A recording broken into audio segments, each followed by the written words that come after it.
Welcome to நல்ல queen vlogs. பசங்களுக்கு வந்து லீவ் விட்டாச்சு. பசங்களோட வந்து எக்ஸ்மா ஷாப்பிங் போன வீடியோ தான் உங்கள் கூட ஷேர் பண்ணுறேன். வீடியோ பார்க்குறதுக்கு முன்னாடி வீடியோ சப்ஸ்கிரைப் பண்ணால் பார்க்குறவங்க சப்ஸ்கிரைப் பண்ணி கொஞ்சம் சப்போர்ட் பண்ணிங்கன்னா நல்லாயிருக்கும். வாங்க வீடியோக்குள்ளே போகலாம். பசங்களோட ஷாப்பிங் போகிறதே பெரிய சந்தோஷம் தான். ஏன்னா எல்லா பொருளும் ஒரே இடத்துலையே மொத்தமாக கிடைக்கும்போது நம்ம அதெல்லாம் பார்க்கும்போது எவ்வளோ பெரிய சந்தோஷமாக இருக்கும். நமக்கு வீட்டுக்கு தேவையான எல்லா பொருளுமே வாங்கணும்னா ஒரு பொருளுக்கும் நம்ம ஒரு கடைக்கு போக வேண்டியிருக்கும்.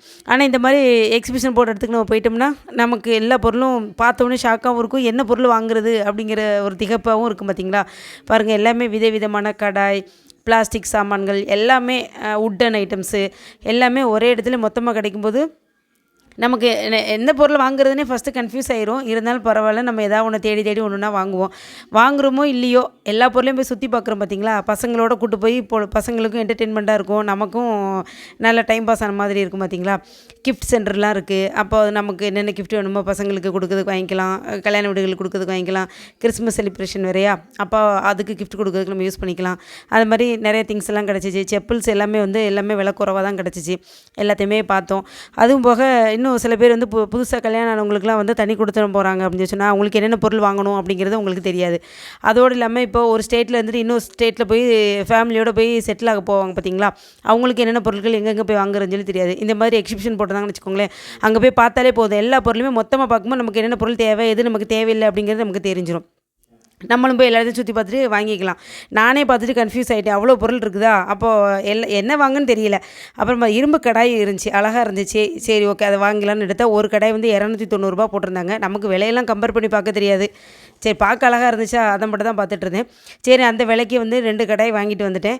இப்போது நம்ம ஊரில் வந்து இப்போ நீங்கள் இருக்கிற ஏரியாவில் வந்து இரும்பு கடாய் எவ்வளோ ரூபாய் இருக்கும் அப்படிங்கிறத ஒரு கமெண்டில் சொல்லுங்கள். அதுக்கடுத்து நம்ம ட்ரெஸ் எல்லாம், அழுக்கு ட்ரெஸ் எல்லாம் போட்டு வைக்கிறதுக்கு வந்து இந்த கூடைகள் எல்லாமே இருக்குது. எல்லா பிளாஸ்டிக் ஐட்டம்ஸுமே இருக்குது. பப்படம் பொரிச்சு வச்சா அது வந்து நமுத்து போகாமல் இருக்கிறதுக்கு வைக்கிற மாதிரி அப்படின்னு எல்லா பொருளும் மொத்தமாக இருக்கிறதுனால எல்லாமே பார்த்து வாங்கிக்கலாம். நான் வந்து 2 இரும்பு கடாய் தாங்க வாங்கிட்டு வந்தேன். வாங்கிட்டு பில்லு போட்டாச்சு. பில்லு போட்டு வெளியில் வந்து பார்த்தோம்னா அங்கே ஒரு ஆஃபர் போய்ட்டு இருந்துச்சு. அதாவது அவங்க எக்ஸிபிஷன் வீடியோ வந்து 3 குரூப்புக்கு ஷேர் பண்ணால் 2 கப்பு ஃப்ரீயாக தருவோம்னு சொல்லி சொன்னாங்க. அதையும் விடாமல் 4 குரூப்புக்கு ஷேர் பண்ணிட்டோம். இப்போ குடும்பமாக இருக்கோமோ இல்லையோ கண்டிப்பாக குரூப்பில் இருப்போம். இந்த குரூப்போட யூஸ்ஃபுல் எவ்வளோன்னு பார்த்தீங்களா, இப்போ அந்த குரூப்பில் இருக்க போய் தான் கப்பு கிடச்சிச்சு. இந்த மாதிரி எல்லா பொருளையும் வாங்கிட்டு கப்பையும் வாங்கிக்கிட்டு சரி எல்லாம் முடிச்சுட்டு வெளியில் கிளம்பி வந்துட்டோம். பார்த்தா இந்த குட்டி குட்டி பசங்கள்லாம் பேரண்ட்ஸ் வந்து கூட்டிகிட்டு வருவாங்க. கூட்டிகிட்டு வந்துட்டு பார்த்தா இவங்க வந்து பொருளை பார்த்துட்டு இருப்பாங்க. இந்த பசங்க அவங்களுக்கு பிடிச்சி ஏதாவது ஒரு பொருளை பார்த்துட்டாங்கன்னா போதும், பேரண்ட்ஸ் விட்டுட்டு ஓடிடுவாங்க. இந்த மாதிரி ஓடி போய் 2-3 குழந்தைங்க மிஸ் ஆகிட்டு அழுதுகிட்டே திரிஞ்சிட்டு இருந்தாங்க. அதை பார்க்க கொஞ்சம் பாவமாக இருந்தது.